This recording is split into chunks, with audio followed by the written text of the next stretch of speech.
Da siya how, siya or how. 我小 Tristan, 我siya Chong Corel. Sun Yat-sen, aming ama at bayani.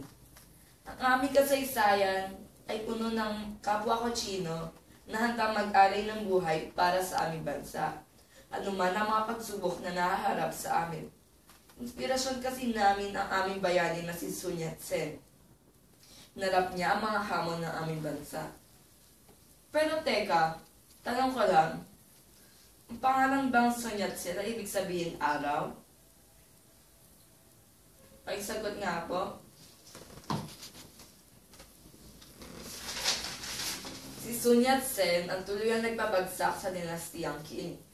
Noong 1895, ay nagplano siya ng pag-aalsa laban sa dinastiyang Qing.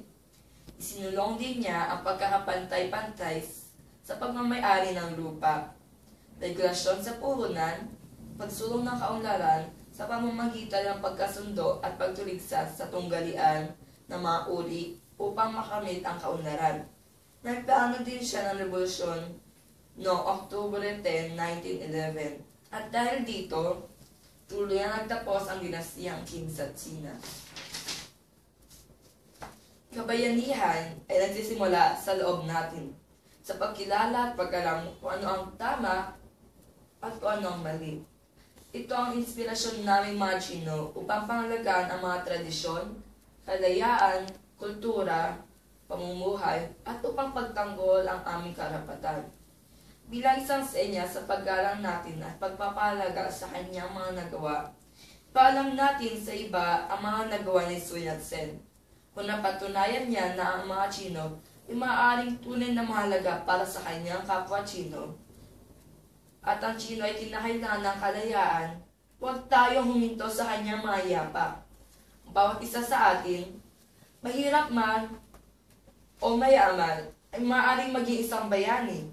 Paalam sa buong mundo na ang sakripisyo ni Sun Yat-sen ay hindi walang kabuluhan. Patuloy tayong lumaban para mas gumanda ang bawat henerasyon ng ating bansa. Lubos talaga kami mga Chino na nagpapasalamat sa kanya dahil sa mga kanyang ginawa.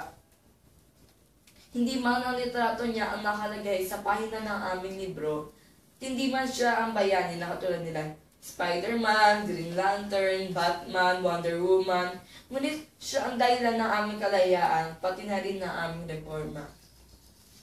Shesheki Shishine.